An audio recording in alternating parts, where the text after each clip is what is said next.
C'était une nuit de grandes tempêtes. Il faisait déjà 3 jours qu'il pleuvait et ça ne s'arrêtait pas. Pierre, le bûcheron, qui habitait dans une petite maison juste à côté de la forêt, il ne pouvait plus. C'était un gars grand, musclé, qui avait l'habitude de dépenser de l'énergie. Rester enfermé 3 jours sans pouvoir sortir, c'était difficile. Et surtout cette nuit, il y avait beaucoup de vent. Il y avait des tonnerres, des éclairs. C'était pas sympa. Il avait un tout petit peu peur que pas mal des arbres de la forêt puissent tomber parce que ça faisait longtemps qu'il pleuvait.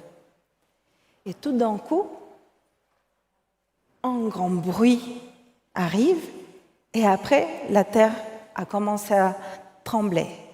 Ah là là, ça c'est pas une bonne chose. Qu'est-ce que je vais retrouver dans la forêt?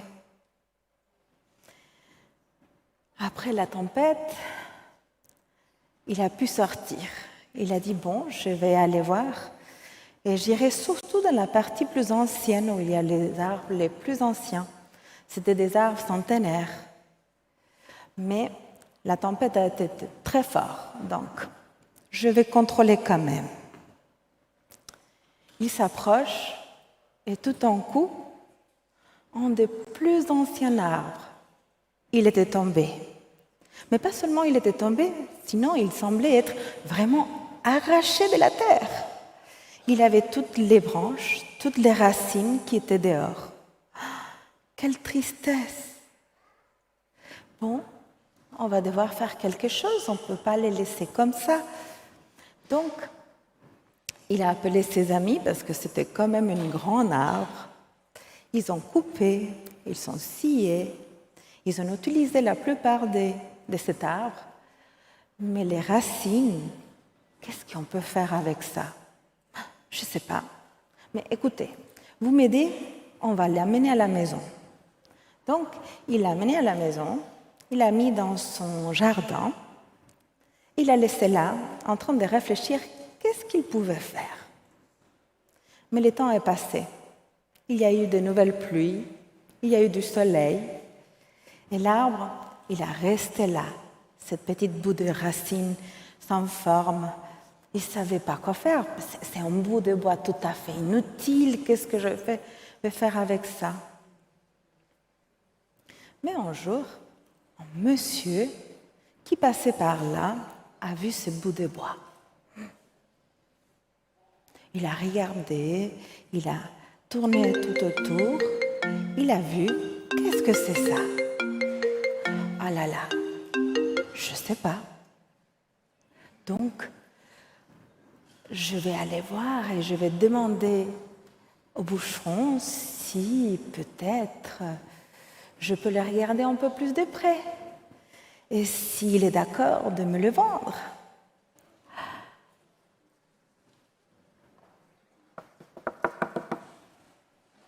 Bonjour. Excusez de vous déranger, mais est-ce que ce bout d'arbre est à vous?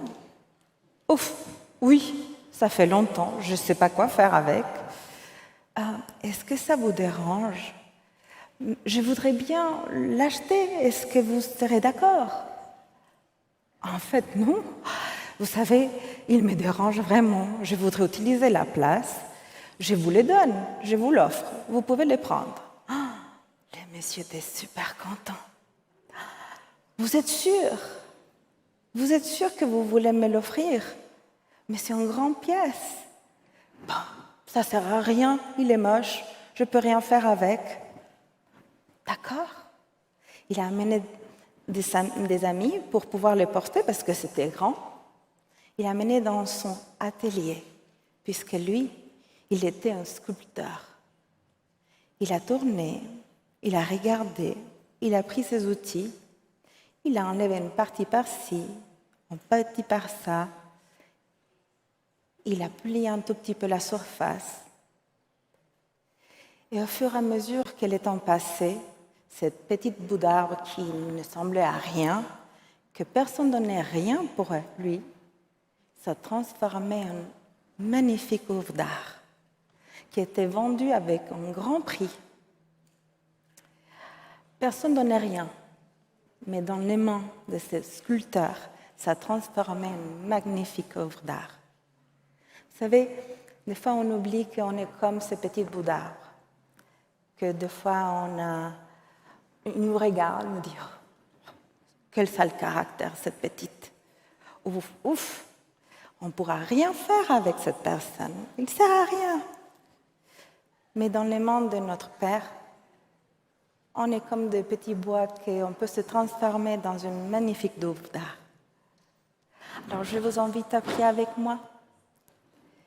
Notre Père, je te remercie parce que tu es comme le sculpteur qui peut nous transformer.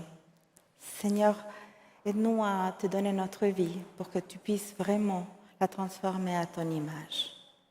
Reste avec chacun de nous, Seigneur, en ton nom. Amen.